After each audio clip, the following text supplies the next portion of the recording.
നമസ്കാരം. ഷെക്കീന ബിഗ് ഡിബേറ്റിലേക്ക് സ്വാഗതം. പള്ളിമുറ്റത്ത് കയറി അഭ്യാസം കാണിച്ചാൽ നട്ടലുള്ള ക്രിസ്ത്യാനി പ്രതികരിക്കുക തന്നെ ചെയ്യും. 2024 ഫെബ്രുവരി മാസം 23 പാലാ രൂപതയിലെ ഏറ്റവും പ്രധാനപ്പെട്ട ദേവാലയങ്ങളിൽ ഒന്നായ പൂഞ്ഞാർ സെന്റ് മേരീസ് ഫൊറോന ദേവാലയത്തിലെ അസിസ്റ്റന്റ് വികാരിയച്ചൻ ഫാദർ ജോസഫ് ആറ്റിച്ചാലിനെ പള്ളിമുറ്റത്ത് കയറി ബഹളം വെച്ച ഒരു കൂട്ടം മുസ്ലിം നാമധാരികളായ യുവാക്കൾ വാഹനങ്ങൾ ഉപയോഗിച്ച് അപായപ്പെടുത്താൻ ശ്രമിച്ചിട്ടും ഇവിടുത്തെ മുഖ്യധാര മാധ്യമങ്ങളും ഇവിടുത്തെ സാംസ്കാരിക നായകരും കേരളത്തിൽ മതേതരത്വം പൂത്തുലയാൻ അക്ഷീണം പ്രയത്നിക്കുന്ന മുഖ്യധാര രാഷ്ട്രീയ പാർട്ടികളിലെ നേതാക്കളുമൊക്കെ മഹാ ഉറക്കം നടിച്ച ദിനം.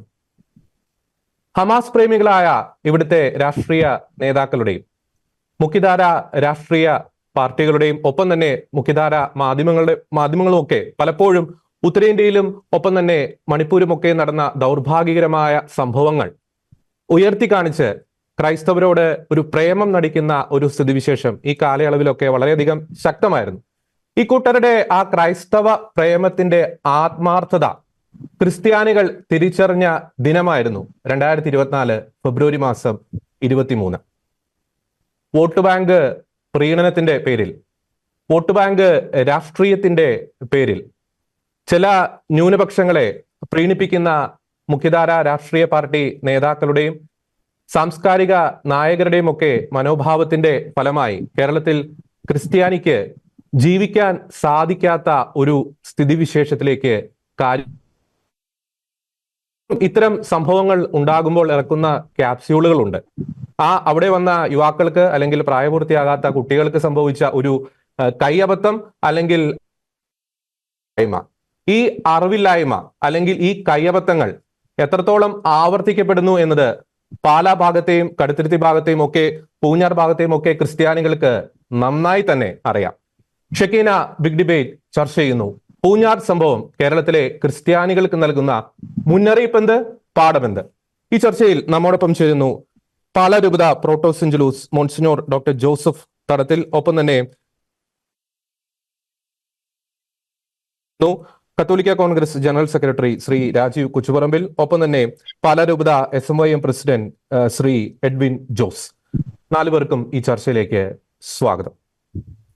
ആദ്യം ഫാദർ മോൺസിഞ്ഞോർ ഡോക്ടർ ജോസഫ് തടത്തിൽ, പ്രത്യേകിച്ച് നമുക്കറിയാവുന്നതുപോലെ വളരെ വൈകാരികമായിട്ടുള്ള ഒരു പ്രതികരണം തന്നെയാണ് ഇന്നലെ പൂഞ്ഞാർ ഭാഗത്തുനിന്നും ക്രൈസ്തവ സമുദായത്തിന്റെ അംഗങ്ങളുടെ ഭാഗത്തുനിന്നും ഉണ്ടായത്. വളരെ അതിദാരുണമായിട്ടുള്ള സ്ഥിതിവിശേഷം, കേരളത്തിന്റെ മതേതര മനസ്സിനെ മുറിവേൽപ്പിക്കുന്ന ഒരു സ്ഥിതിവിശേഷം, വൈദികനെ കാറടിച്ച് അപായപ്പെടുത്താൻ ശ്രമിക്കുന്ന ഒരു ദൗർഭാഗ്യകരമായിട്ടുള്ള സംഭവം അരങ്ങേറുന്നു.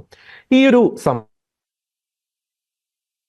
സാധിക്കുമോ? ഈ ഒരു ഘട്ടത്തിൽ പോലും നമുക്കറിയാം പല മാധ്യമങ്ങളുടെയും ഒക്കെ മൗനം, ഞാൻ ഇൻട്രോയിൽ സൂചിപ്പിച്ചതുപോലെ, ക്രിസ്ത്യാനിയെ ഭയപ്പെടുത്തുന്നു. പല രാഷ്ട്രീയ പാർട്ടികളുടെ നേതാക്കളുടെ ഒക്കെ മൗനം ക്രിസ്ത്യാനിയെ ഭയപ്പെടുത്തുന്നു. നമുക്കറിയാം പാലാ പിതാവ് ഒരു സാമൂഹ്യ വിപത്തിനെ കുറിച്ച്, നാർക്കോട്ടിക്സും ലവ് ജിഹാദുമായി ബന്ധപ്പെട്ട സാമൂഹ്യ വിപത്തിനെ കുറിച്ച് തന്റെ ഇടയജനത്തിന് മുന്നറിയിപ്പ് നൽകിയപ്പോൾ പാലാ പിതാവിനെ കൊണ്ട് മാപ്പ് പറയിപ്പിക്കാൻ അരമനകൾ തോറും കയറിയിറങ്ങിയ രാഷ്ട്രീയ പാർട്ടികളെ നേതാക്കൾ, പ്രതിപക്ഷ നേതാവിനെയും മുഖ്യമന്ത്രിയും ഒന്നും ഇതുമായി ബന്ധപ്പെട്ട ഒരു പ്രതികരണമൊന്നും നമുക്ക് അവരുടെ ഭാഗത്തുനിന്നും ഇതുവരെ ഉണ്ടായതായി നമുക്ക് കാണാൻ സാധിക്കുന്നില്ല.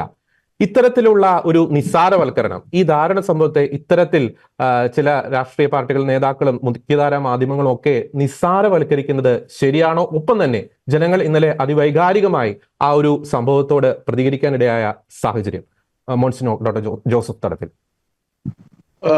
ഇവിടെ സൂചിപ്പിച്ചതുപോലെ പാലാ രൂപതയുടെ പ്രമുഖ ഇടവകകളിൽ ഒന്നാണ് പൂഞ്ഞാറ്. അതുപോലെ തന്നെ പ്രമുഖമായ ഒരു ഫൊറോന ഇടവക കൂടിയാണ് പൂഞ്ഞാറ്.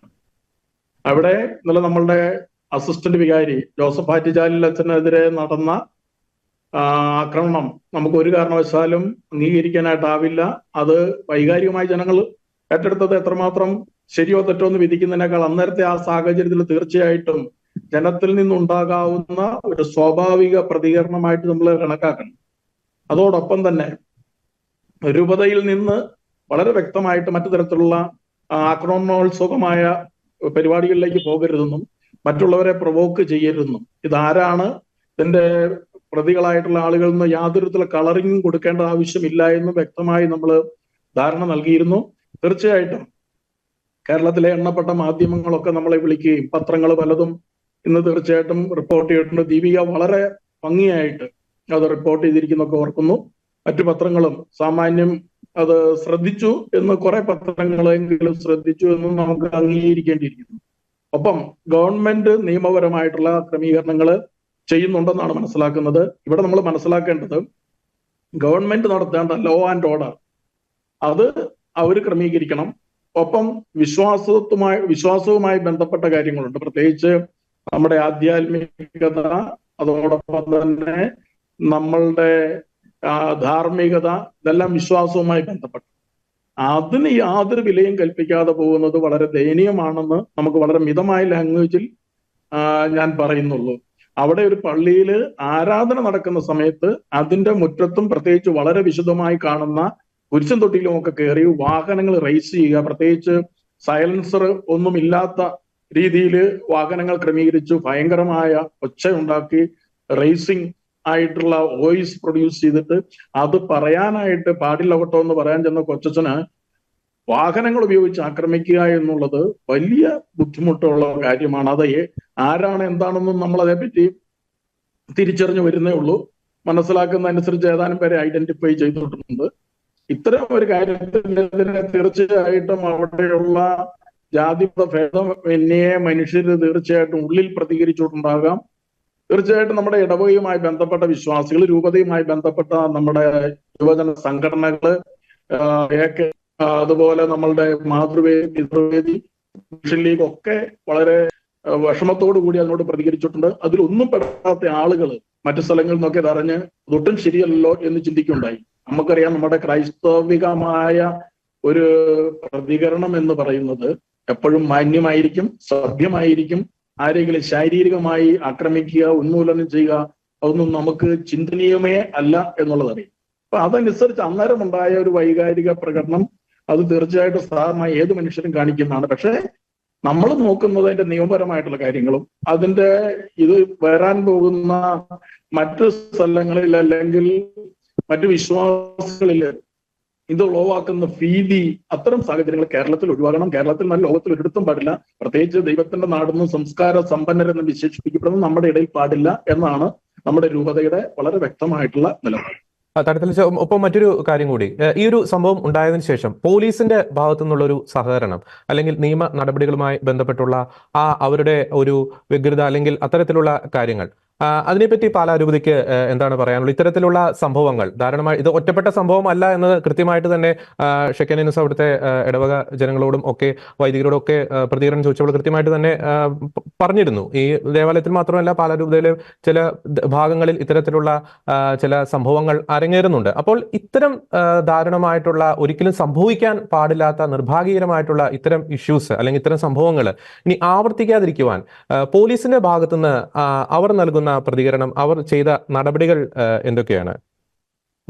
ഈ കാര്യത്തിൽ നമുക്ക് പോലീസിനെ കുറ്റപ്പെടുത്താൻ ഇതുവരെയും പറ്റില്ല എന്നുള്ളത് വളരെ നല്ല അല്ലെങ്കിൽ സത്യമായ ഒരു കാര്യമാണ്. പോലീസ് ഉണർന്നു പ്രവർത്തിച്ചു. നമ്മളുടെ ഇവിടുത്തെ ഇതുമായിട്ട് ബന്ധപ്പെട്ട അല്ലെങ്കിൽ നമ്മളുടെ ഈ പ്രദേശവുമായിട്ട് ബന്ധപ്പെട്ട രാഷ്ട്രീയ നേതാക്കന്മാർ നേരിട്ട് തന്നെ മുഖ്യമന്ത്രിയുമായിട്ടും ഒക്കെ ബന്ധപ്പെട്ടു. അതുപോലെ ഇവിടുത്തെ ലോക്കൽ പോലീസ് അവരുമായിട്ടും ഒക്കെ ബന്ധപ്പെട്ട്, അതുപോലെ തന്നെ സഭയുമായി ബന്ധപ്പെട്ടവരൊക്കെ പലതരത്തിൽ ബന്ധപ്പെട്ട പോലീസ് വളരെ നല്ല രീതിയിൽ ഉണർന്ന് പ്രവർത്തിച്ചു. ഇന്നലെ തന്നെ ഇന്ന് ഹോസ്പിറ്റലിൽ ചെന്ന് അച്ഛന്റെ മൊഴിയെടുത്തു, പരാതി സ്വീകരിച്ചു എന്ന് മാത്രമല്ല മൊഴിയെടുത്തു. അവർ ഇതിനോടകം തന്നെ നമ്മൾ മനസ്സിലാക്കുന്നത് ഒരു 19 പേരെ, 24 പേരെ എന്ന് കേൾക്കുന്നു, പക്ഷെ 19 പേരെ എന്നുള്ളത് ഉറപ്പായിട്ടുണ്ട്. 19 പേരെ അവർ അറസ്റ്റ് ചെയ്തിട്ടുണ്ട്. പക്ഷെ അതെല്ലാം നമ്മൾ മനസ്സിലാക്കേണ്ടത്, ഞങ്ങൾക്ക് കിട്ടിയ വിവരം അനുസരിച്ച് ഹയർ സെക്കൻഡറിയിൽ പഠിക്കുന്ന 19 വയസ്സ് വരെയുള്ള കുട്ടികളാണ്. അപ്പൊ എന്ന് വെച്ചാൽ ഒരു 18 താഴെയുള്ളവർക്ക് ജുവനൈൽ കാറ്റഗറിപ്പെടുത്തി ഒത്തിരി ആനുകൂല്യങ്ങൾ കിട്ടാനായിട്ട് സാധ്യതയുണ്ട്. അതിന്റെ അപ്പുറത്തേക്കുള്ള ഒരു കാര്യം എന്ന് പറയുന്നത് പിന്നെ സ്റ്റുഡൻസ് ആണ്. ഇനി ആക്ച്വലി ഇവർ തന്നെ ആയിരുന്നോ എന്നുള്ളതൊക്കെ ഐഡന്റിഫൈ ചെയ്യപ്പെടേണ്ട കാര്യമാണ്. എനിക്ക് തോന്നുക പോലീസ് ഇത്രയും സമയത്തെ ഒരു പ്രവർത്തനം കണ്ടതിലൂടെ അവരത് നല്ല രീതിയിലുള്ള ഒരു ഇൻവെസ്റ്റിഗേഷൻ നടത്തുന്നുണ്ട്. ആളുകളെ കൃത്യമായി തന്നെ അവർ ഐഡന്റിഫൈ ചെയ്യും. ആളുകളെ ചേഞ്ച് ചെയ്ത് അവിടെ ഒരു എന്താ പറയുക ആൾമാറാട്ടം ഒന്നും നടത്താനായിട്ട് സാധിക്കുകയില്ലാത്ത രീതിയിൽ പോലീസ് വിജിലന്റ് ആണ്. നല്ല രീതിയിൽ ഒരു ബാലൻസ്ഡ് അപ്രോച്ച് അവർ നടത്തുന്നു. വളരെ ശക്തമായി മുമ്പോട്ട് പോകുന്നു എന്ന് ഇതുവരെ നമ്മൾ പറയേണ്ടിയിരിക്കുന്നു. നമുക്ക് കേസിന്റെ ഒരു ബലം കൂട്ടാൻ വേണ്ടി അവർ ശരിയായിട്ട് പ്രവർത്തിക്കുന്നില്ല, ഇങ്ങനെ പോരാ എന്നൊന്നും പറയാനായിട്ട് രൂപതയ്ക്ക് ഏതായാലും സാധിക്കില്ല. സോഫാർ നമ്മളെ സംബന്ധിച്ചിടത്തോളം സാമാന്യം തൃപ്തികരമായ രീതിയിലാണ് ഇൻവെസ്റ്റിഗേഷൻ. ഒപ്പം തന്നെ ഈ ഏതെല്ലാം വകുപ്പുകളാണ് ഇവർക്ക് മേൽ ചുമത്തിയിരിക്കുന്നത്, അതിനെപ്പറ്റി എന്തെങ്കിലും ഒരു വിവരം രൂപതയ്ക്ക് ലഭിച്ചിട്ടുണ്ടോ? ഞാൻ മനസ്സിലാക്കുന്നത് അസാൾട്ട് അറ്റംപ്റ്റ്, അതിന്റെ ക്ലോസ്, നിയമത്തിന്റെ ക്ലോസുകളൊന്നും ഞാൻ നോക്കിയില്ല. അസാൾട്ട് അറ്റംപ്റ്റ് എന്നുള്ളതാണ് നടത്തിയിരിക്കുന്നത്. എനിക്ക് തോന്നുക അത് ഒരുപാട് ജസ്റ്റിഫയബിൾ ആയിട്ടുള്ള ഒരു ക്ലോസ് തന്നെയാണെന്ന് മനസ്സിലാക്കി. ഓക്കെ. ഒപ്പം ഇനി ഭാവിയിലാണെങ്കിലും ഇത്തരത്തിൽ ഈ പള്ളി അങ്കണത്തിൽ ഇപ്പൊ ആരാധന നടക്കുമ്പോൾ മാത്രമല്ല, ഈ പള്ളി അങ്കണത്തിൽ ഇത്തരത്തിലുള്ള കോപ്രായങ്ങൾ അല്ലെങ്കിൽ ഇത്തരത്തിലുള്ള അഭ്യാസങ്ങൾ നടക്കാതിരിക്കാനുള്ള മുൻകരുതലുകൾ സ്വീകരിക്കേണ്ടതല്ലേ മോൺസിഞ്ഞോർ ജോസഫ് തടത്തിൽ? തീർച്ചയായിട്ടും അത് സ്വീകരിക്കണം. അത് നമ്മളുടെ സഭയുടെ പള്ളികൾ മാത്രമല്ല, മറ്റ് ആരാധനാലയങ്ങളും ഹൈന്ദവ മുസ്ലിം ആരാധനാലയങ്ങൾ സംരക്ഷിക്കപ്പെടണം. അവയോട് നമുക്ക് എന്ത് നിലപാടുണ്ടെങ്കിലും അവയൊക്കെ നമ്മൾ തീർച്ചയായിട്ടും ആദരവോടെ തന്നെ കാണണം. അത് ക്രൈസ്തവ മനസാക്ഷി അതാണ് പഠിപ്പിക്കുന്നത്, ക്രൈസ്തവ സഭ അതാണ് പഠിപ്പിക്കുന്നത്. നമുക്ക് ഒരു കാരണവശാലും, പ്രത്യേകിച്ച് കത്തോലിക്ക സഭയ്ക്ക്, മറ്റുള്ള ഏതെങ്കിലും ഒരു ആരാധനാലയത്തോടോ അവരുടെ രീതികളോടോ അവരെ കുറ്റപ്പെടുത്തുകയോ അല്ലെങ്കിൽ അവരുടെ ആരാധനയ്ക്ക് വിഘാതമായ രീതിയിൽ മൈക്ക് ഓപ്പറേറ്റ് ചെയ്യുകയോ അല്ലെങ്കിൽ ഇതര കാര്യങ്ങൾ ചെയ്യുകയോ ഇല്ല. അത് നമ്മളുടെ ഒരു ശീലമല്ല എന്ന് നമുക്കെല്ലാം അറിയാം. കൃത്യമായിട്ട് നമ്മളുടെ മറ്റ് ആരാധനാലയങ്ങളുടെ മുമ്പിൽ കൂടെ പോകുമ്പോൾ നിശബ്ദത പാലിക്കുവാനായിട്ട് നമ്മൾ പലപ്പോഴും വളരെ ശക്തമായ നിർദ്ദേശം തിരുനാൾ അവസരങ്ങളിൽ പോലും കൊടുക്കുന്നുണ്ട്. അപ്പൊ അത് ആവർത്തിക്കാതിരിക്കണം. അതുകൊണ്ട് തന്നെയാണ് നമ്മൾ മനസാക്ഷി ഉണർത്തത്തക്ക രീതിയിൽ നമ്മളുടെ മീഡിയയിലും മറ്റു തരത്തിലൊക്കെ നമ്മളോട് ആവശ്യപ്പെടുമ്പോൾ നമ്മൾ അത്യാവശ്യം പ്രതികരണങ്ങൾ സൗമ്യമായ രീതിയിൽ എന്നാൽ ശക്തമായ രീതിയിൽ നടത്താൻ ആഗ്രഹിക്കുന്നു. ഓക്കെ, യെസ്, ഞാൻ തിരിച്ചു വരാം. അച്ഛാ, ശ്രീ രാജീവ് കൊച്ചുപറമ്പിൽ, പ്രത്യേകിച്ച് അങ്ങ് ഇന്നലെ അവിടെ ആ പൂഞ്ഞാർ ദേവാലയത്തിൽ ആ പ്രതിഷേധവുമായി ബന്ധപ്പെട്ട് വളരെ ശക്തമായിട്ടുള്ള ഒരു പ്രസംഗം നടത്തുകയുണ്ടായി, കുറ്റക്കാർക്കെതിരെ ശക്തമായിട്ടുള്ള ഒരു മുന്നറിയിപ്പ് നൽകിക്കൊണ്ട്.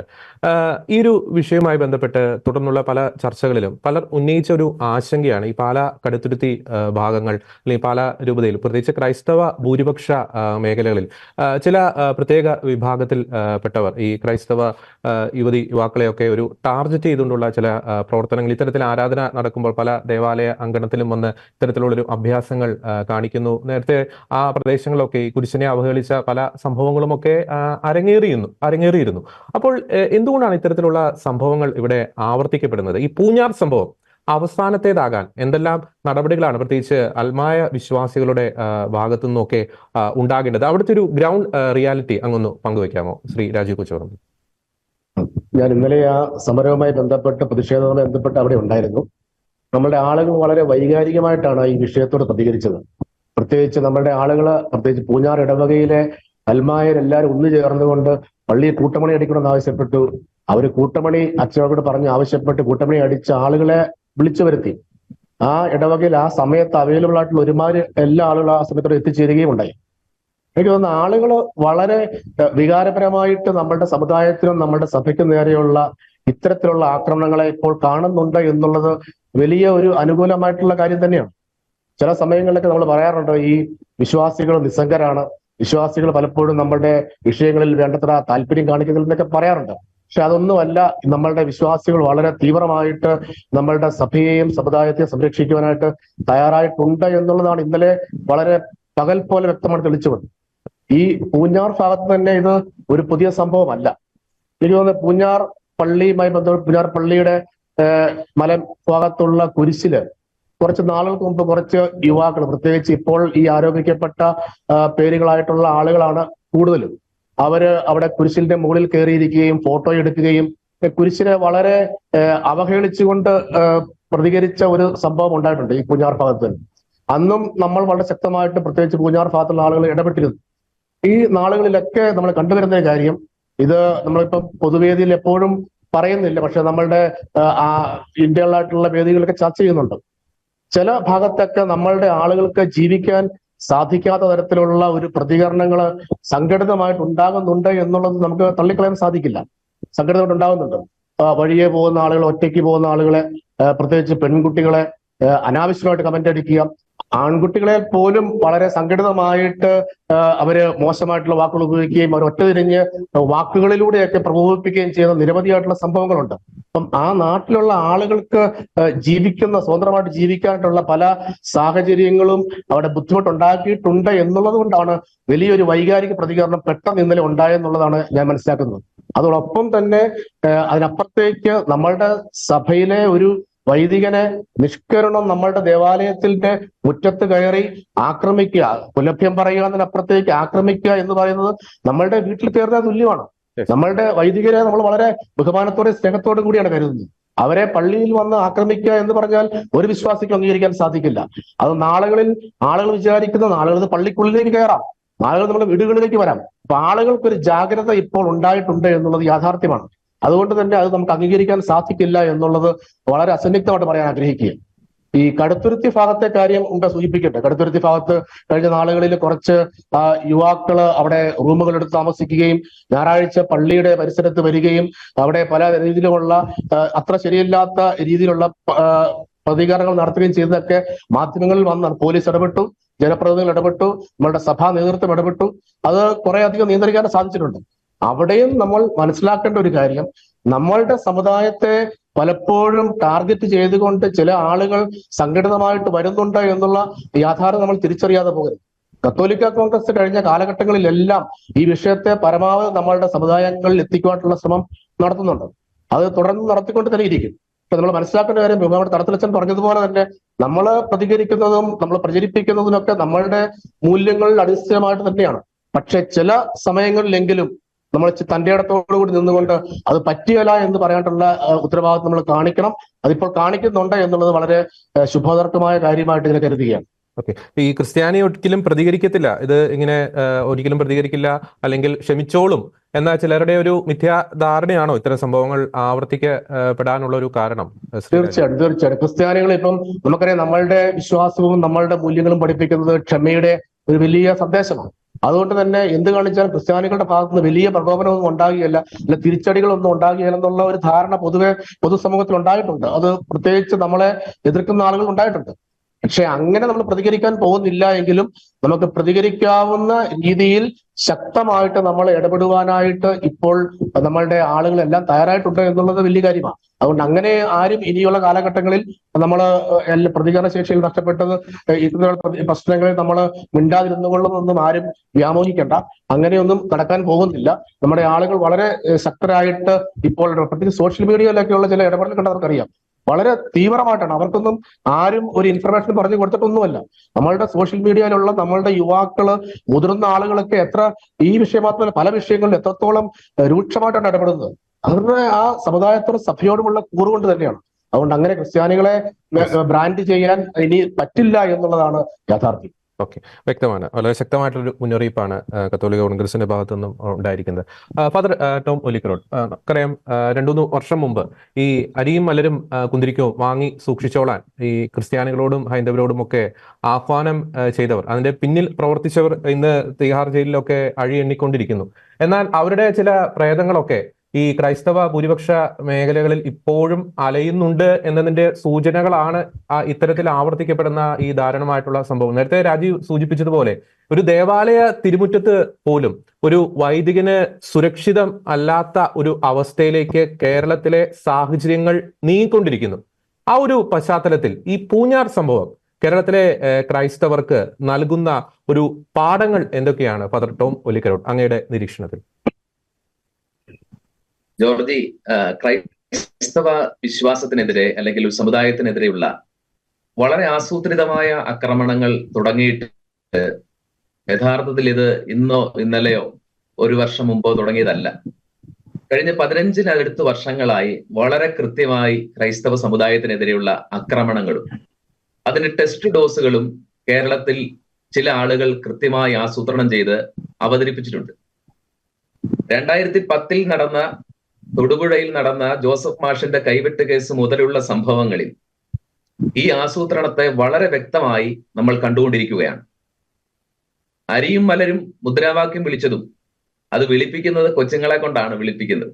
ഇവിടെ ഈ പറയുന്ന ബൈക്കിൽ അഭ്യാസം കാണിക്കുന്നവരും കുട്ടികളാണ്. അതൊക്കെ ഏത് തരത്തിലുള്ള അടവ് നയമാണെന്ന് അരിഭക്ഷണാഹാരം കഴിക്കുന്ന നമുക്കൊക്കെ മനസ്സിലാവും. ഏത് പുരോഗമന ആളുകൾ അതിനെ വളരെ കൃത്യമായി വ്യാഖ്യാനിക്കാൻ ശ്രമിച്ചെന്ന് പറഞ്ഞാൽ, കാസർഗോഡ് പുൽക്കൂടിലുള്ള തിരുസ്വരൂപങ്ങൾ എടുത്തുകൊണ്ടുപോയി പുഴയിൽ കളഞ്ഞതും ബൈബിള് കത്തിച്ചതും ഇങ്ങനെ അനവധി സംഭവങ്ങൾ ക്രൈസ്തവ സമൂഹത്തിന്റെ വിശ്വാസത്തിന് നേരെ പരസ്യമായ ആക്രമണം നടത്തിക്കൊണ്ടിരിക്കുകയാണ്. പള്ളിയിലേക്ക് പോകുന്ന പെൺകുട്ടികളെ ഉപദ്രവിക്കുന്ന വിഷയങ്ങൾ മാത്രമല്ല, ദേവാലയത്തിന്റെ ഉള്ളിൽ കോമ്പൗണ്ടിൽ കടന്ന് അസ്വസ്ഥത ഉണ്ടാക്കുന്നതും. അപ്പോൾ അതിന്റെയൊക്കെ തുടർച്ചയായിട്ടാണ് ഇന്ന് പള്ളി മുറ്റത്തുള്ള ആരാധന നടന്നുകൊണ്ടിരിക്കുന്ന സമയത്ത് അവിടെ കയറി അസ്വസ്ഥത ഉണ്ടാക്കുകയും, ഏകദേശം ആ പള്ളിയുമായി ബന്ധപ്പെട്ട ഒരാളുടെ വീഡിയോയിൽ നിന്ന് മനസ്സിലാക്കിയത് 50ഓളം ആളുകളെന്നാണ്. അപ്പോൾ 50ഓളം ചെറുപ്പക്കാർ അവിടെ ഒരുമിച്ച് കൂട്ടണമെങ്കിൽ അത് വെറുതെ വന്നതാണെന്ന് ആരെങ്കിലും പറയുന്നുണ്ടെങ്കിൽ അവർക്ക് മറ്റെന്തോ ലക്ഷ്യങ്ങളുണ്ട്, അല്ലെങ്കിൽ അവരുടെ ചിന്തയ്ക്ക് എന്തോ പ്രശ്നമുണ്ടെന്ന് നമ്മൾ മനസ്സിലാക്കണം. അപ്പോൾ ഇത് വെറുതെ വന്നതല്ല, ഇത് നിരന്തരമായി നടക്കുന്ന ക്രൈസ്തവ മതത്തിനോട് നടക്കുന്ന ആക്രമണത്തിന്, ക്രിസ്ത്യാനിയെ ഭയപ്പെടുത്താനുള്ള ശ്രമങ്ങളുടെ പരമ്പരയിലെ ഏറ്റവും ഒടുവിൽ അവസാനത്തേതാണ് നമ്മൾ ഈ കാണുന്ന ഈ സംഭവങ്ങളൊക്കെയും. ഇവിടെയുള്ള വിഷയം പ്രതികരണത്തെക്കുറിച്ചാണ്. പ്രതികരണത്തെക്കുറിച്ച് പറയുമ്പോൾ ഏത് അക്രമവും നിസ്സംഗരായി നിന്ന് സഹിക്കാനാണോ ക്രിസ്ത്യാനി വിധിക്കപ്പെട്ടിരിക്കുന്നത്? എനിക്ക് തോന്നുന്നു ഒരുപാട് ധ്യാനം കൂടി നമ്മൾ വല്ലാണ്ട് അങ്ങോട്ട് നമ്മുടെ പ്രതികരണശേഷി എല്ലാം നഷ്ടപ്പെട്ടു പോയിട്ടുണ്ടെന്നുള്ളത് ഒരു പച്ചയായ സത്യമാണ്. ഇവരാളുകൾ പറയുന്നത് ഒരു കർണത്തടിച്ചാൽ മറുകരണം കാണിച്ചു കൊടുക്കണം എന്നാണ് ഈശോ മിശിഹ പഠിപ്പിച്ചതെന്നാണ്.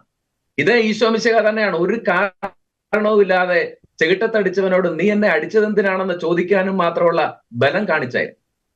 അപ്പോൾ ഇന്ന് ഒരു കാരണവുമില്ലാതെ നമ്മുടെ കുട്ടികൾ ശല്യപ്പെടുത്തപ്പെടുന്നുണ്ട്, നമ്മുടെ ആരാധനകൾ തടസ്സപ്പെടുത്തുന്നുണ്ട്, നമ്മുടെ വിശുദ്ധമായ അങ്കണങ്ങളിൽ കയറി അവർ അസ്വസ്ഥതകൾ ഉണ്ടാക്കുന്നുണ്ട്.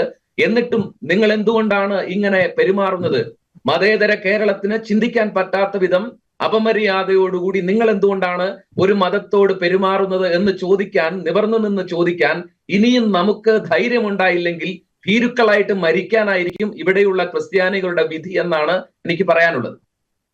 റഷ്യൻ ചിന്തകനായ നിക്കോളാസ് ബെകുനിൻ അദ്ദേഹം ഇങ്ങനെ പറയും, പ്രതികരിക്കുക എന്നത് ജീവനുള്ളതിന്റെ അടയാളമാണ്. അപ്പോൾ ഇന്ന് ഇങ്ങനെയുള്ള വിഷയങ്ങളിൽ, നമ്മുടെ വിശ്വാസത്തിനെതിരെയുള്ള ആക്രമണങ്ങളിൽ, തെരുവിൽ നടക്കുന്ന ബൈക്ക് റേസ് ചോദ്യം ചെയ്യാൻ വേണ്ടിയിട്ടല്ല, പൂഞ്ഞാർ ടൗണിൽ നടന്ന ബൈക്ക് റേസ് ചോദ്യം ചെയ്യാനല്ല അച്ഛൻ ഇറങ്ങിച്ചെന്നത്.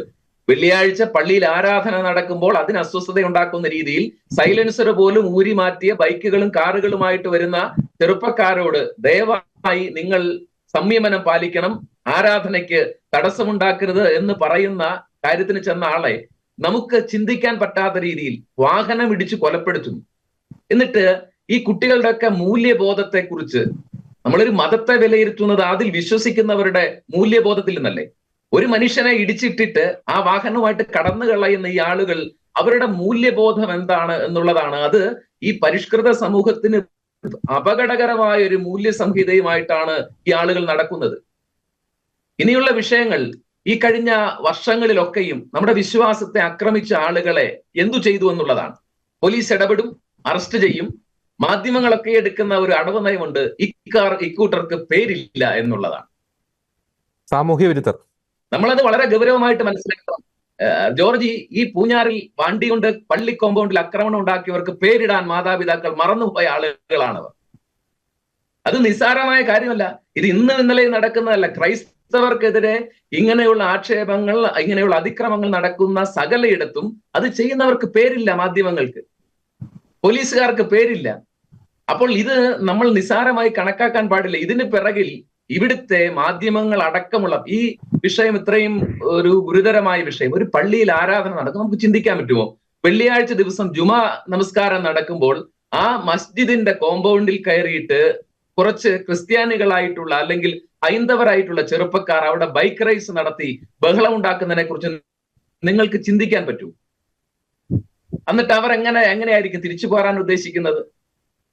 ആ ആളുകൾക്കൊന്നും ഇവിടുത്തെ മാധ്യമങ്ങൾ അതൊന്നും വിഷയമാക്കുകയില്ല, അവർക്ക് പേരിടുകയുമില്ല എന്നാണോ നമ്മൾ കരുതുന്നത്? അപ്പോൾ ഇവിടെ അതിഭീകരമായ ഒരു പക്ഷപാതം മാധ്യമങ്ങളുടെ ഭാഗത്ത് നടക്കുന്നുണ്ട്.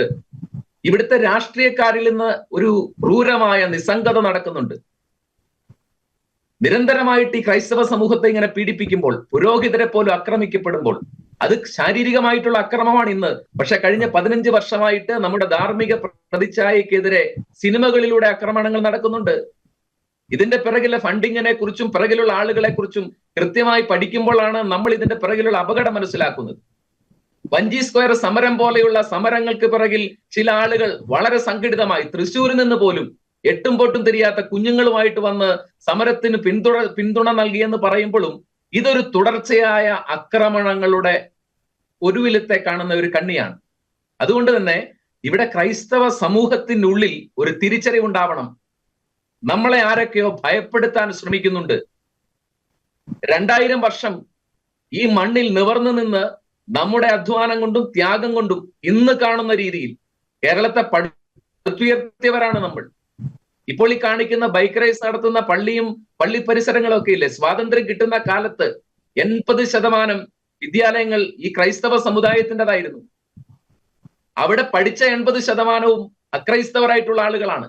അപ്പോൾ അതാണ് നമ്മുടെ വിശാലമായ മാനവികത. ഞാൻ ഓർക്കാണ്, ഈ കഴിഞ്ഞ 2 മാസം മുമ്പ് ഒരു തിരുനാൾ പ്രസംഗം നടത്തിക്കൊണ്ടിരിക്കുമ്പോൾ തൊട്ടടുത്ത് മോസ്കിൽ നിന്ന് ബാങ്ക് വിളി കേട്ടപ്പോൾ അതിനെ ആദരിച്ചുകൊണ്ട് ആ തിരുനാൾ പ്രസംഗം നിർത്തിയ ഒരാളാണ് ഞാൻ, അത് കഴിയുന്നത് വരെ.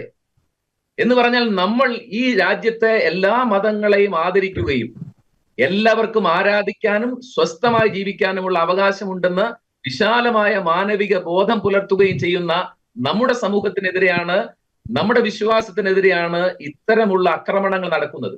അതുകൊണ്ട് ക്രൈസ്തവ സമൂഹം ഇനിയും ഇത് യാദൃശ്ചികമാണ്, ഇത് കുട്ടികളുടെ ഒരു തമാശ ആണെന്ന് നിങ്ങൾ വിചാരിച്ചാൽ എനിക്ക് ഇത്രയേ പറയാനുള്ളൂ. സിറിയയിലെ ആളുകൾ ഇങ്ങനെ ആയിരുന്നു കുറെ വർഷം മുമ്പ് വിചാരിച്ചിരുന്നത്. ഇറാഖിലും തുർക്കിയിലുമുള്ള ആളുകൾ ഇങ്ങനെ വിചാരിച്ചിരുന്നു. ലെബനനിലുള്ള ആളുകൾ ഇങ്ങനെ വിചാരിച്ചിരുന്നു. അവിടൊക്കെ ഇന്ന് എന്താണ് സ്ഥിതി എന്ന് നമ്മൾ തിരിച്ചറിയേണ്ടതുണ്ട്. അതുകൊണ്ട് ക്രൈസ്തവ സമുദായം കാലത്തിനനുസരിച്ചുള്ള നമ്മുടെ പ്രതികരണ ശേഷിയെ വളർത്തുകയും അപകടങ്ങളെ തിരിച്ചറിയുകയും ഒരുമിച്ച് നിന്ന് നമ്മൾ ജീവിക്കുന്ന നാടിന്റെ മതേതര സ്വഭാവത്തെയും അതിന്റെ സ്വച്ഛതയും ബോധപൂർവം തകർക്കാൻ ശ്രമിക്കുന്ന സകല ആസുര ശക്തികളെയും പ്രതിരോധിക്കുകയും പ്രതികരിക്കുകയും ചെയ്യേണ്ടത് അനിവാര്യമായ ഒരു കാര്യമാണ്. നമ്മുടെ AKCC പോലെയുള്ള KCYM പോലെ SMYM പോലെയുള്ള സംഘടനകൾ അവർ കാണിക്കുന്ന ഒരു പ്രതികരണ ശേഷി വളരെ ശ്ലാഘനീയമാണ്. ഈ ഒരു അവസരത്തിൽ ക്രിസ്ത്യാനിക്ക് നേരം വെളുത്തു തുടങ്ങി എന്നുള്ളതിന്റെ ചില അടയാളങ്ങളാണ് ഇവരുടെ ഒക്കെയും പ്രതികരണങ്ങൾ ഉള്ളത്. ആ ഉദിച്ച വെളിച്ചം അങ്ങനെ തന്നെ നിൽക്കാൻ ഇടയാക്കണം എന്നുള്ളതാണ് ഇവിടെ പറയാനുള്ളത്. ഓക്കെ, വളരെ വ്യക്തമാണ്. ശക്തമായ ഭാഷയിൽ ഒരു പ്രവാചക ശബ്ദമായിട്ട് തന്നെ ഫാദർ ടോം ഒലിക്കറോട്ട് ഈ ഒരു വിഷയങ്ങളുമായി ബന്ധപ്പെട്ട് ശക്തമായിട്ടൊരു പ്രതികരണം. ശ്രീ എഡ്വിൻ, ഒരു ക്രൈസ്തവ യുവജനങ്ങളുടെ ഒരു പ്രതിനിധിയായിട്ടാണ് അങ്ങ് ഈ ഒരു ചർച്ചയിൽ വന്നിരിക്കുന്നത്. നേരത്തെ ഫാദർ ടോം ഒലിക്കറോട്ട് ചൂണ്ടിക്കാണിച്ച ആശങ്ക ജനിപ്പിക്കുന്ന ചില വസ്തുതകളുണ്ട്. പ്രത്യേകിച്ച് ഈ ഒരു ക്രിസ്മസ് കാലയളവിലാണ് ഒരു മുസ്ലിം മത പ്രഭാഷകൻ വസീം അൽ ഹിക്കാമി ഈ ക്രിസ്തു പിഴച്ചുപറ്റവൻ എന്ന് പറഞ്ഞ് അദ്ദേഹത്തിന്റെ അവസ്ഥ, അല്ലെങ്കിൽ അദ്ദേഹം ഇപ്പോഴും സ്വതന്ത്രമായിട്ട് നടക്കുന്നു, അദ്ദേഹത്തിനെതിരെ ശക്തമായിട്ടുള്ള നിയമ നടപടികളൊന്നും സ്വീകരിച്ചിട്ടില്ല എന്നാണ് നമുക്ക് മനസ്സിലാക്കാൻ സാധിക്കും. ഒപ്പം തന്നെ ഈ കാസർഗോഡ് ബൈബിള് കത്തിച്ച മുസ്തഫ, അയാളും എത്തരത്തിലാണ് സ്വതന്ത്രനായിട്ട് നടക്കുന്നതെന്ന് നമുക്ക് കൃത്യമായിട്ട് അറിയാം. സമാനമായ രീതിയിൽ ഇത്തരത്തിലുള്ളൊരു ആക്രമണം ഇന്നലെ പൂഞ്ഞാറിൽ നടന്നപ്പോൾ മുഖ്യധാര മാധ്യമങ്ങളിലെ ഒരു പ്രൈം ടൈം ചർച്ചകളിലൊന്നും അത് നാം കണ്ടില്ല. വലിയ ബ്രേക്കിംഗ് ന്യൂസുകളോ അവരുടെ CGയിലൊന്നും അത്തരത്തിലുള്ള വാർത്തകൾ അതിന്റെ ഒരു ഗൗരവ സ്വഭാവത്തിൽ പലരും എടുത്തിട്ടില്ല. പിന്നീട് പല പത്രങ്ങളും, ഇപ്പോൾ നേരത്തെ തരത്തിലച്ഛൻ സൂചിപ്പിച്ച പോലെ ചില പത്രങ്ങളിൽ ചില വാർത്തകൾ DBയൊക്കെ വളരെ ഭംഗിയായിട്ട് തന്നെ ചെയ്തു. ഒപ്പം ചില രാഷ്ട്രീയ നേതാക്കളുടെ ചില സെലക്റ്റീവായിട്ടുള്ള പ്രതികരണങ്ങൾ. മറിച്ചാണ് മറുപക്ഷത്താണ് ഇത്തരത്തിലുള്ള സംഭവങ്ങൾ നടക്കുന്നതെങ്കിൽ നമ്മുടെ പ്രതിപക്ഷ നേതാവും അല്ലെങ്കിൽ നമ്മുടെ കേരളം ഭരിക്കുന്ന ഭരണമുന്നണിയിലെ നേതാക്കളും ഒക്കെ എത്തരത്തിലായിരിക്കും ഇതിനോട് പ്രതികരിക്കുക, അല്ലെങ്കിൽ ആ സംഭവ സ്ഥലം ഉടനെ തന്നെ സന്ദർശിക്കുന്ന സ്ഥിതിവിശേഷമൊക്കെ നമുക്ക് കാണാൻ സാധിക്കും. ഇത്തരത്തിലുള്ള സെലക്റ്റീവായിട്ടുള്ള പ്രതികരണങ്ങൾ, മാധ്യമങ്ങളുടെ ഒരു ഇരട്ടമുഖം, നിയമ സംവിധാനങ്ങൾ സ്വീകരിക്കുന്ന നിസ്സംഗത, അല്ലെങ്കിൽ ചിലരോട് കാണിക്കുന്ന ചില പ്രീണന തന്ത്രങ്ങൾ, ഇതൊരു ക്രൈസ്തവ യുവാവ് എന്നതിന് എത്രത്തോളം ഒരു ആശങ്ക അങ്ങിൽ സൃഷ്ടിക്കുന്നുണ്ട് ശ്രീ എഡ്വിൻ? കുറെ കാലങ്ങളായി ഞങ്ങൾ യുവാക്കളുടെ ഭാഗത്തു നിന്നുള്ള ഒരു പ്രതിഷേധത്തിന്റെ സ്വരമാണ് നമ്മള് സഭയിലും പൊതുസമൂഹത്തിലും നമ്മൾ തുടർച്ചയായി പറഞ്ഞുകൊണ്ടിരിക്കുന്നത്. എന്നാൽ ഇപ്പോൾ പറഞ്ഞ പോലെ തന്നെ ഒരു രാഷ്ട്രീയ പാർട്ടികളിൽ നിന്നും നമുക്ക് നമ്മുടെ ഈ പ്രശ്നങ്ങളിൽ അവര് വേണ്ട വിധത്തിലുള്ള പരിഹാരങ്ങൾ കാണുന്നില്ല എന്ന് ഈ അവസരത്തിൽ നമുക്ക് പറയാൻ സാധിക്കും.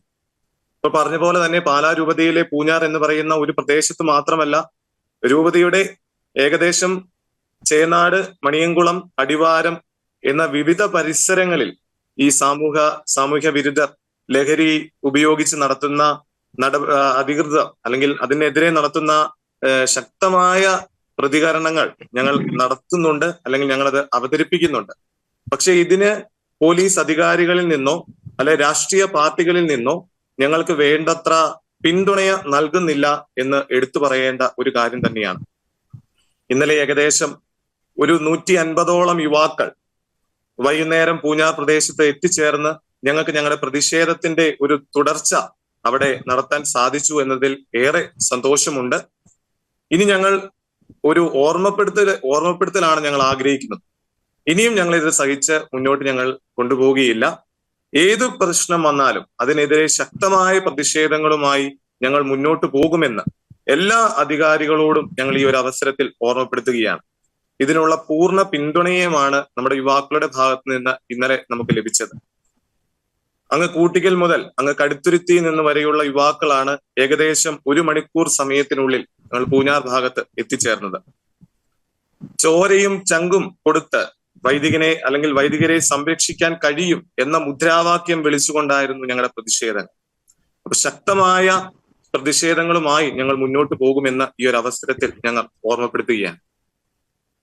ഒപ്പം തന്നെ ശ്രീ എഡ്വിൻ, നേരത്തെ ശ്രീ രാജീവ് ഒക്കെ കാണിച്ചതുപോലെ പലപ്പോഴും ഈ ക്രൈസ്തവ യുവാക്കളെ ടാർഗറ്റ് ചെയ്തുകൊണ്ട് ഇത്തരത്തിലുള്ള ചില കൂട്ടരുടെ ഭാഗത്തു നിന്ന് ഇത്തരത്തിലുള്ള ചില പ്രതികരണങ്ങൾ അല്ലെങ്കിൽ സംഭവങ്ങളൊക്കെ അരങ്ങേറുന്നുണ്ട്. ഇപ്പം SMIMന്റെ ഒരു പ്രതിനിധി എന്ന നിലയിൽ ഇത്തരത്തിലുള്ള ആശങ്ക ജനിപ്പിക്കുന്ന സംഭവങ്ങൾ അല്ലെങ്കിൽ അങ്ങയുടെ കൂടെയുള്ള യുവാക്കളൊക്കെ പ്രത്യേകിച്ച് പല ഇടവകളിൽ നിന്നും ഇത്തരത്തിലുള്ള സംഭവങ്ങൾ എത്രത്തോളം ആവർത്തിക്കപ്പെടുന്നുണ്ട്, അക്കാര്യങ്ങളെ കുറിച്ചൊരു ചർച്ച അല്ലെങ്കിൽ അത്തരത്തിലുള്ള പ്രതികരണങ്ങൾ സംഘടനയുടെ ഭാഗത്തുനിന്നോ അല്ലെങ്കിൽ ആശങ്കകൾ അങ്ങേക്ക് മറ്റു പലരുടെയും ഭാഗത്തുനിന്ന് ലഭിച്ചിട്ടുണ്ടോ ശ്രീ എഡ്വിൻ?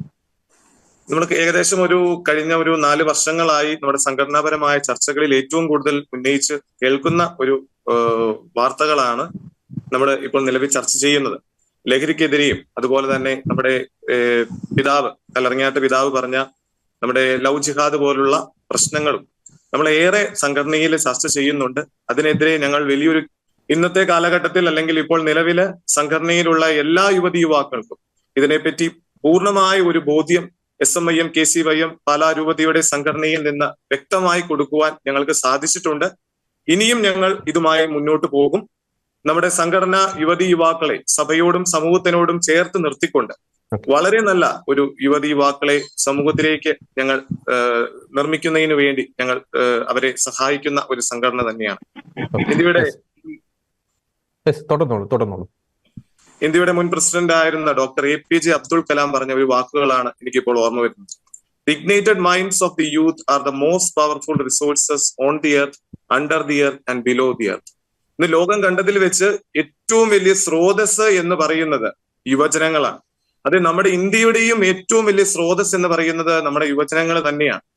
പക്ഷേ ഒരു മതവിഭാഗത്തിൽപ്പെടുന്ന യുവജനങ്ങൾ അതിനെതിരെ പെരുമാറുമ്പോൾ ഒരു ക്രൈസ്തവ സമൂഹത്തിൽ ഞാൻ അടങ്ങിയിരിക്കുന്ന യുവാക്കൾ അതിനെതിരെ പൂർണ്ണമായും പ്രതിഷേധിച്ചു.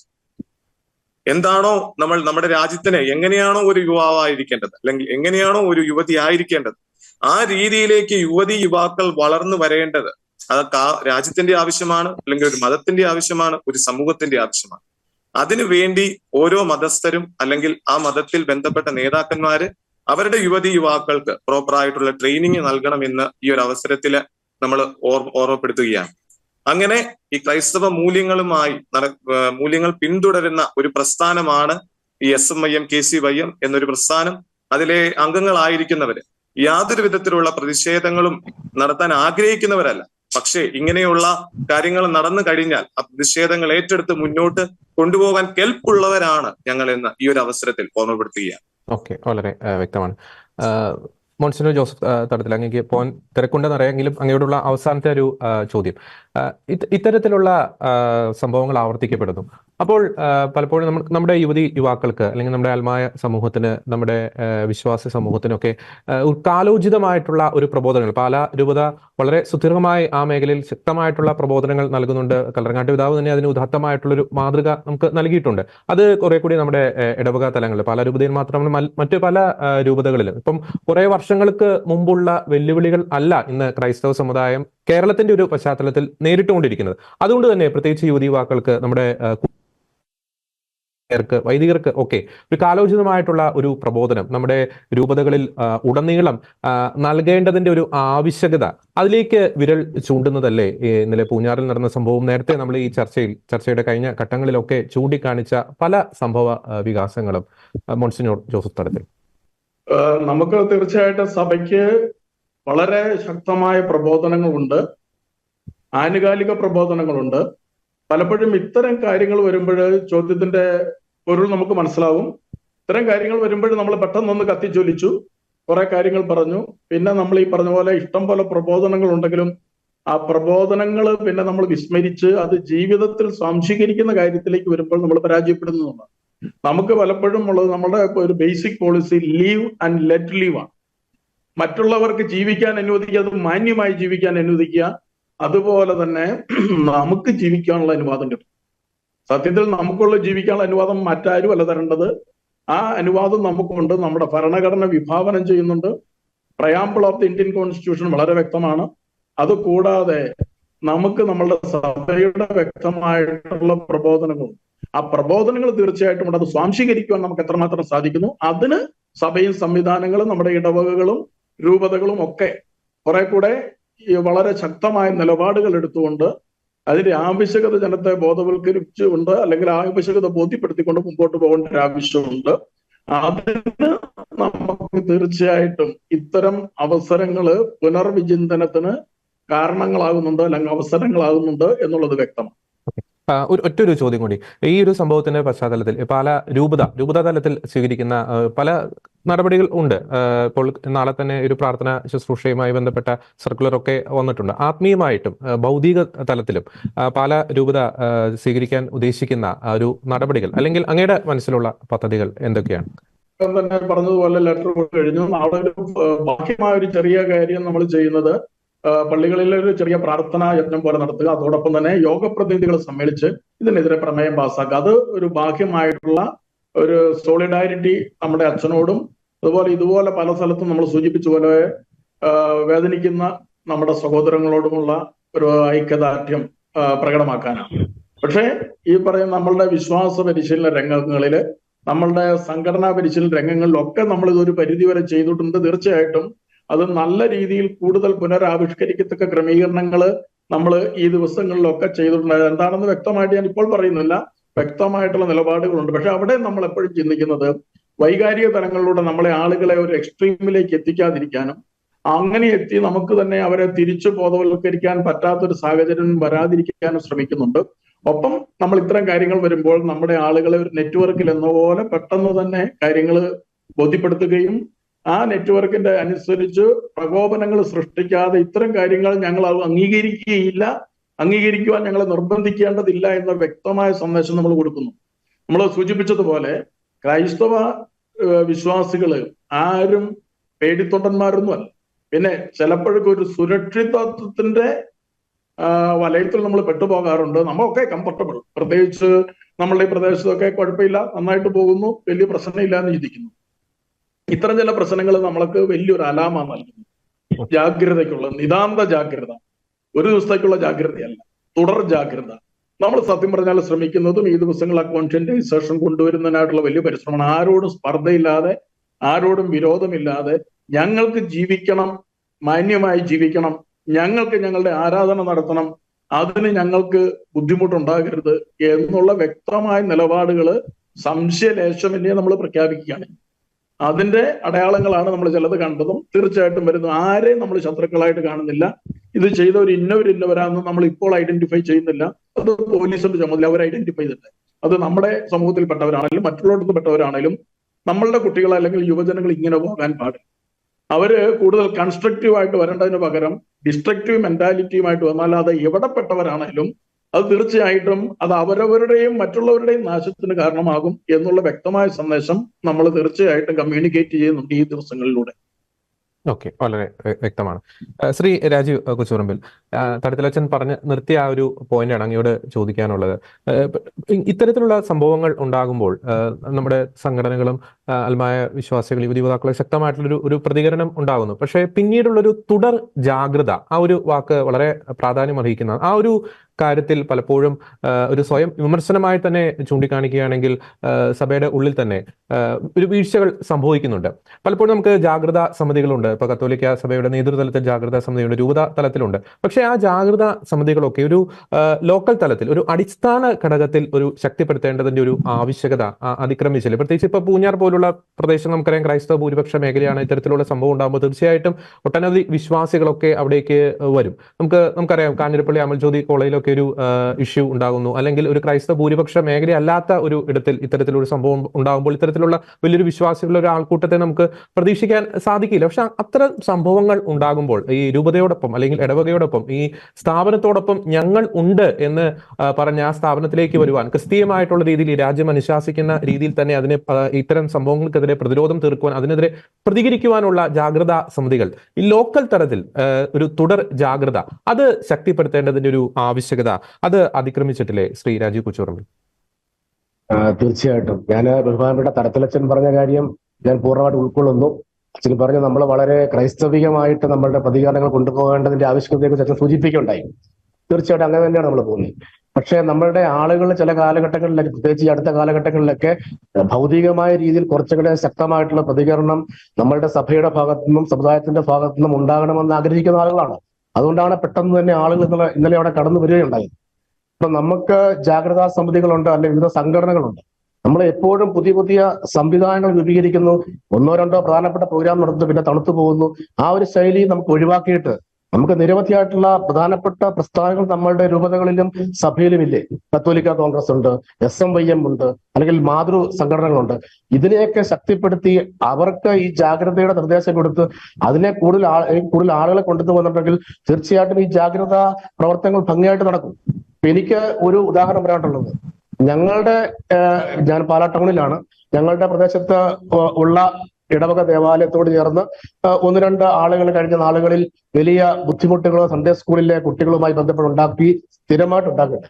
അപ്പൊ ഞങ്ങളുടെ അവിടുത്തെ വികാരിയച്ഛൻ വളരെ ഗൗരവമായിട്ട് ഇങ്ങനെ വിഷയമുണ്ടെന്ന് പള്ളി കമ്മിറ്റി പറഞ്ഞപ്പോൾ അവിടുത്തെ സംഘടനാ പ്രതിനിധികൾ ഞായറാഴ്ചകളിൽ സൺഡേ സ്കൂളിന്റെ മുമ്പിൽ പുറത്ത് റോഡിൽ നിലയുറപ്പിച്ചു, 3-4 ഞായറാഴ്ച അടുപ്പിച്ച്. അതുകൊണ്ട് തന്നെ ആ വന്ന ആളുകളുടെ പൊടി പോലും പിന്നെ കണ്ടില്ല. അപ്പൊ നമ്മളുടെ ജാഗ്രതയുടെ കുറവൊന്നുമല്ല, നമ്മളുടെ ആളുകൾ അതിനെ കോർഡിനേറ്റ് ചെയ്യാൻ ഒരുപക്ഷെ നമുക്ക് കുറച്ചുകൂടെയും ഉത്തരവാദിത്വം നമ്മൾ കാണിക്കേണ്ടിയിരിക്കുന്നു എന്നാണ് എനിക്ക് തോന്നുന്നത്. ഒന്നാമത്തെ കാര്യം. ഇനി നമുക്കൊരു പെട്ടെന്നൊരു വൈകാരിക പ്രതികരണം ഉണ്ടായി, ഒരു സമരം ഉണ്ടായി, അല്ലെങ്കിൽ പത്രങ്ങളിൽ കുറെ മാധ്യമങ്ങൾ വാർത്തകൾ കൊടുത്തു, ഒരു പ്രതിഷേധം നടത്തി, അതുകൊണ്ട് തീർന്നു പോകുന്നില്ല നമ്മളുടെ ഇപ്പോഴത്തെ. കാരണം നമുക്കറിയാം നമ്മളുടെ സംഘടനകളിലൊക്കെ നടക്കുന്നത് ഒരു ആന്തരികമായിട്ടുള്ള ഒരു ബോധവൽക്കരണം നടന്നുകൊണ്ടാണ് ഇരിക്കുന്നത്. അതിപ്പോ എനിക്ക് യുവജന സംഘടനകളിലും സമുദായ സംഘടനയിലും ഒക്കെ ആ ജാഗ്രതയും ആ ബോധവൽക്കരണം തുടർച്ചയായിട്ട് നടന്നുകൊണ്ടിരിക്കുക. കാരണം നമ്മളുടെ രൂപതയിൽ മാത്രമല്ല മറ്റ് പല പ്രദേശങ്ങളിലും സമാനമായിട്ടുള്ള വിഷയങ്ങൾ, ഇതിനേക്കാൾ ഗൗരവമായിട്ടുള്ള രീതിയിലും വിഷയങ്ങൾ ഉണ്ടാകുന്നുണ്ടെന്നുള്ളത് നമുക്ക് വിസ്മരിക്കാൻ സാധിക്കില്ല. അപ്പൊ അവിടെയൊക്കെ ആളുകൾ ഇത് അസ്വസ്ഥപ്പെടുമ്പോൾ എല്ലാവരും ഒരു ജാഗ്രതയുടെ ആവശ്യം പറയുന്നുള്ളത് കൊണ്ട് എല്ലാവരും ഒരു കോർഡിനേഷൻ തലത്തിലേക്ക് വരുന്നുണ്ട് എന്നുള്ളതും നമുക്ക് വളരെ പ്രതീക്ഷാനിർഭരമായ കാര്യമാണ്. അവിടുത്തെ ജാഗ്രതാ പ്രവർത്തനങ്ങൾ നടക്കുന്നുണ്ട്, തുടരുന്നുണ്ട്. നമ്മുടെ പ്രതികരണങ്ങൾ സമരങ്ങളിൽ അവസാനിക്കുമല്ല, പിന്നെയും നടക്കുന്നുണ്ട്. അതുകൊണ്ടാണ് ആവശ്യഘട്ടങ്ങളിൽ നമുക്ക് പെട്ടെന്ന് പ്രതികരിക്കുവാൻ സാധിക്കുന്നത്. എന്നാൽ അതിന് കുറച്ച് കുറവുകളുണ്ട്, കുറച്ച് സപ്പോർട്ട് കുറവിന്റെ പ്രതിസന്ധികളുണ്ട്. ഒരു വിഷയം ഉണ്ടാകുമ്പോൾ നമ്മൾ പെട്ടെന്ന് കുറെ ആളുകളെ വിളിച്ചു കൂട്ടുന്നു എന്നുള്ള തലത്തിലപ്പുറത്തേക്ക് നമ്മളുടെ സഭ, സമുദായ, അൽമായരെല്ലാം ഒന്നു ചേർന്നുകൊണ്ടുള്ള ഒരു സ്ഥിരം ഒരു പ്രവർത്തന ശൈലി നമുക്ക് രൂപീകരിക്കാനായിട്ട് കുറച്ചുകൂടെ നമ്മൾ ഉത്സാഹം കാണിക്കണമെന്നാണ് എനിക്ക് ഇപ്പോൾ തോന്നുന്നത് ഈ സംഭവങ്ങളുടെയൊക്കെ വെളിച്ചത്തിൽ. പിന്നെ ഇവിടെ ഈ രാഷ്ട്രീയ പ്രവർത്തകരുടെയൊക്കെ കാര്യം പറയാം. ഞാൻ ഇന്നലെ പൂഞ്ഞാർ ഈ വിഷയവുമായി ബന്ധപ്പെട്ട് അവിടെ ഉണ്ടായിരുന്നു. പൂഞ്ഞാറ് ഒരു പ്രകടനം ഇതുമായി ബന്ധപ്പെട്ട് ആരംഭിച്ച സമയത്ത് അവിടെ ഉണ്ടായിരുന്ന ചില രാഷ്ട്രീയ നേതാക്കന്മാരൊക്കെ ആ പ്രകടനം ആരംഭിച്ച് റോഡിലേക്ക് ഇറങ്ങിയ ശേഷം ആ പ്രകടനം ടൗണിൽ പോയിട്ട് തിരിച്ചു വരാണ്ട് ഏകദേശം ഒരു 10-20-25 മിനിറ്റ് എടുക്കുമെന്ന് അവർക്കറിയാം. ആ സമയത്ത് വളരെ ധൃതി പിടിച്ച് ഈരാറ്റുപേട്ടയിലേക്ക് പോവുകയും വാഹനത്തിൽ പോകുന്ന കണ്ട ആളുകളുണ്ട്. ആ പ്രകടനം തിരിച്ചു വന്നപ്പോൾ ചാടിക്കേറി ആ പ്രകടനത്തിന് മുമ്പിൽ കയറി നിൽക്കുന്നതും കണ്ട ആളുകളുണ്ട്. അപ്പോൾ എന്താണ് നമ്മളുടെ ആളുകള് പ്രത്യേകിച്ച് നമുക്ക് സജീവമായിട്ട് ഇടപെടുന്നുണ്ട്, നമുക്ക് സഹായിക്കുന്നുണ്ടെന്നൊക്കെ പറയുമ്പോഴും നമ്മളുടെ പൊതുപ്രവർത്തകരുടെയൊക്കെ പ്രത്യേകിച്ച് രാഷ്ട്രീയ പ്രവർത്തകരുടെയൊക്കെ രണ്ട് മുഖങ്ങൾ ചില സമയങ്ങളിലൊക്കെ നമുക്ക് ഉണ്ടാകാറുണ്ട് എന്നുള്ളതും വേദനാജനകമായിട്ടുള്ള കാര്യമാണ്. അതുകൊണ്ട് ഈ വിഷയത്തിലെ കാര്യമല്ല ഞാൻ പറഞ്ഞ പൊതുവായിട്ട്. അപ്പൊ അങ്ങനെയുള്ള കാര്യങ്ങളിൽ നമുക്ക് നമ്മളുടെ നേതാക്കന്മാരുടെയും നമ്മളുടെ സമുദായവും സഭയുമായി ബന്ധപ്പെട്ട ആളുകളുടെയും ഒക്കെ ഒരു തുടർച്ചയായിട്ടുള്ള സത്യസന്ധമായിട്ടുള്ള ഒരു പിന്തുണ ഉറപ്പുവരുത്തുവാനായിട്ടുള്ള ഒരു ശ്രമം ഉണ്ടാകും. ഈ കേസിന്റെ കാര്യം പറഞ്ഞു. ഈ കേസിന്റെ വകുപ്പുകൾ തന്നെ വളരെ ഗൗരവമായ വകുപ്പുകൾ ഏർപ്പെടുത്തണമെന്നാണ് നമുക്ക് ആവശ്യപ്പെടാനുള്ളത്. ഇപ്പം ആരാധനാലയത്തിൽ അതിക്രമിച്ച് കയറുക എന്ന് പറഞ്ഞാൽ അതൊരു മതവികാരത്തെ വ്രണപ്പെടുത്തുന്നതാണ്. മതസ്പർദ്ധ വളർത്തുവാനായിട്ടുള്ള ഒരു ശ്രമമാണ് അതിനകത്തുണ്ടായിരിക്കുന്നത്. അല്ല എങ്കിൽ നമുക്കറിയാം, ഒരു ആളെ കരുതിക്കൂട്ടി ആക്രമിക്കുന്നത് വധശ്രമമാണ്, മനഃപൂർവ്വമുള്ള വധശ്രമമാണ്. അതിപ്പോ കുട്ടികളാണെന്നുള്ള കാരണം പറഞ്ഞുകൊണ്ട് ചിലപ്പോൾ കേസിനെ ദുർബലപ്പെടുത്താനായിട്ടൊക്കെയുള്ള ശ്രമം ഉണ്ടാകുമായിരിക്കും.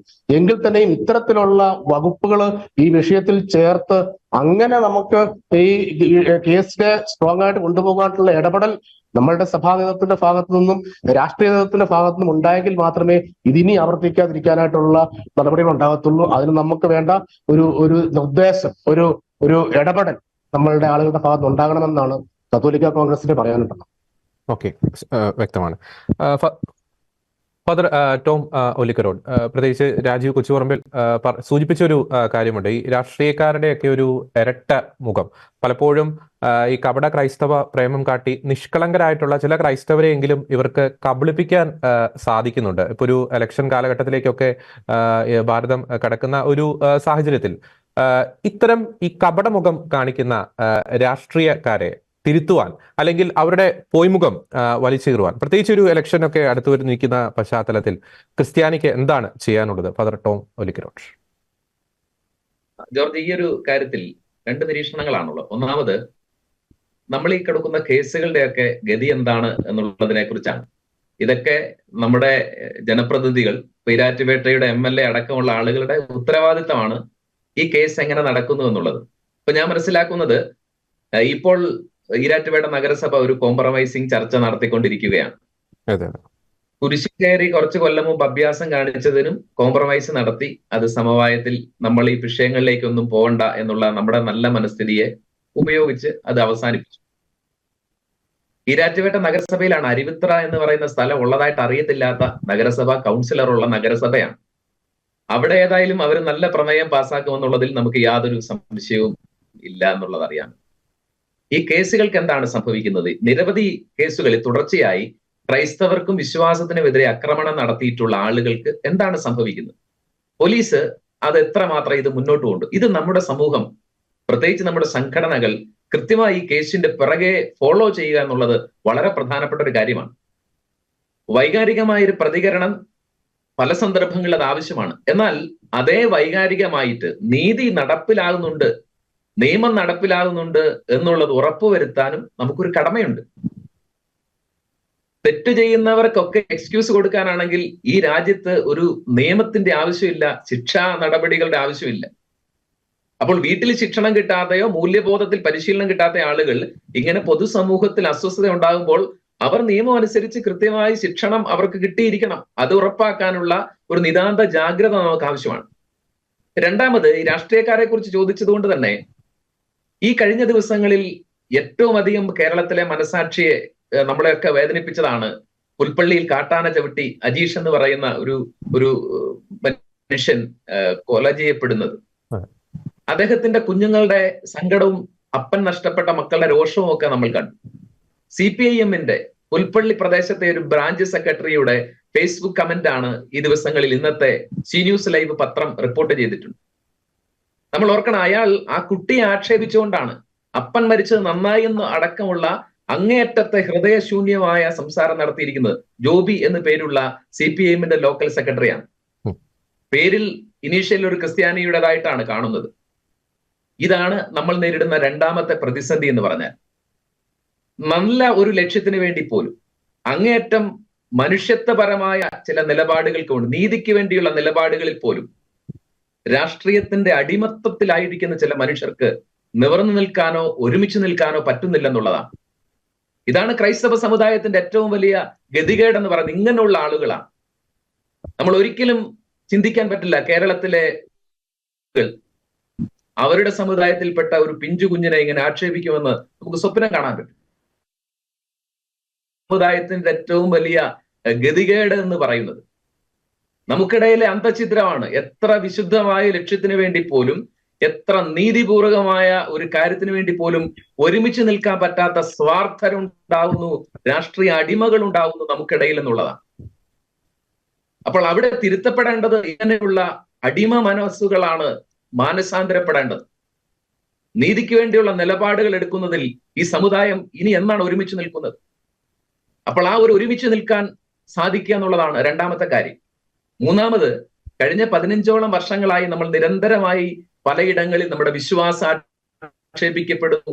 കലയിലും പലയിടങ്ങളിലും നമ്മളെ വികൃതമായി ചിത്രീകരിക്കുന്നു. വിശ്വാസത്തിന്റെ വിശുദ്ധ രഹസ്യങ്ങൾ പോലും ആക്ഷേപിക്കപ്പെടുന്നു. ഇതൊക്കെ നമ്മൾ കാണുകയാണ്. ഇന്ന് പള്ളിക്കുള്ളിലേക്കും അതിക്രമങ്ങൾ വ്യാപിക്കുന്നു.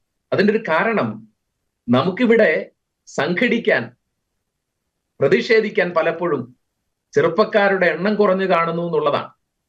ഒന്ന്, നമ്മൾ ജനസംഖ്യാപരമായി ഒരു ഡെമോഗ്രാഫിക് വിന്ററിനെ നേരിടുകയാണ്, ജനസംഖ്യാ ശൈത്യത്തെ. രണ്ട്, നമ്മുടെ ചെറുപ്പക്കാർ ഇന്ന് പ്രവാസത്തിലേക്ക് കടല് കടക്കാനായിട്ട് നമ്മൾ വ്യഗ്രതപ്പെടുകയാണ്. അപ്പോൾ ഇതൊക്കെയും നമ്മൾ ഒരു ദുർബല വിഭാഗമാകുന്നു തിരിച്ചറിയുമ്പോൾ മനഃപൂർവ്വം നമ്മളെ അസഹ്യപ്പെടുത്തുന്നതാണെങ്കിൽ ഈ നാട്ടിൽ ഒരുമിച്ച് നിൽക്കാനുള്ള ഒരു സംഘബോധമാണ് ഇങ്ങനെയുള്ള ഘട്ടങ്ങളിലൊക്കെയും നമ്മളെ സഹായിക്കുന്നത് എന്നുള്ളതാണ് പറയാനുള്ളത്. അതുകൊണ്ട് രാഷ്ട്രീയക്കാരുടെ ഇരട്ടമുഖങ്ങൾക്കൊക്കെയും പുറകിൽ ഒറ്റ കാരണമേ ഉള്ളൂ ജോർജി. അത് വോട്ട് ബാങ്ക് എന്ന് പറയുന്ന രാഷ്ട്രീയം മാത്രമാണ്. ആളെണ്ണം ഉണ്ടെങ്കിൽ ഇവരൊക്കെയും നമ്മുടെ താല്പര്യങ്ങൾക്കനുസരിച്ച് നിൽക്കും.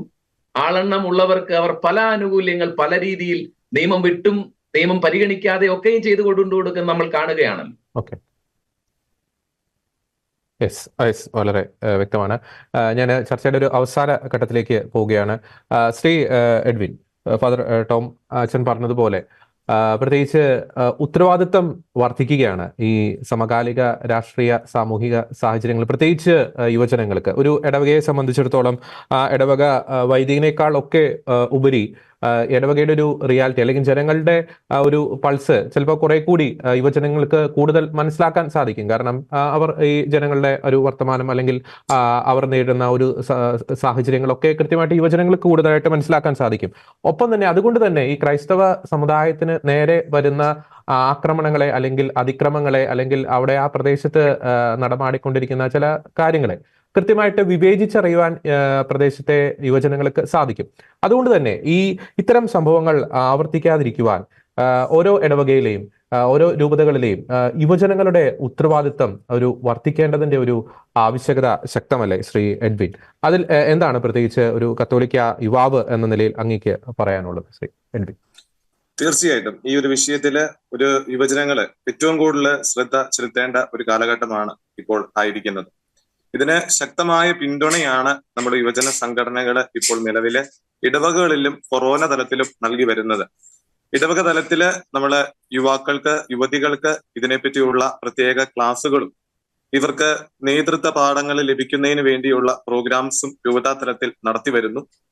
കൂടുതൽ ശക്തി അല്ലെങ്കിൽ കൂടുതൽ കാര്യങ്ങൾ ഇവർക്ക് മനസ്സിലാക്കി കൊടുക്കാൻ വേണ്ടിയുള്ള പ്രത്യേക ക്ലാസ്സുകൾ കൊറോണ തലത്തിലും യുവജന സംഘടനയുടെ നേതൃത്വത്തിൽ ഇപ്പോൾ നിലവില് നടത്തിക്കൊണ്ടിരിക്കുകയാണ്. എന്നാലും ഈ പ്രശ്നങ്ങൾക്കെല്ലാം പൂർണ്ണമായ പരിഹാരം ഈ ഒരു ക്ലാസ്സുകളിലൂടെ മാത്രം നമുക്ക് ലഭിക്കുന്ന ഒന്നല്ല. ഇത് നമ്മൾ നേരിട്ട് കണ്ട് മനസ്സിലാക്കുന്നുണ്ട് യുവതി യുവാക്കളെങ്കിലും ഇന്നത്തെ സാമൂഹ്യ മാധ്യമങ്ങളിൽ വരുന്ന പല വാർത്തകളും നിരീക്ഷിക്കുന്ന ഒരു വ്യക്തിയാണ് ഞാൻ.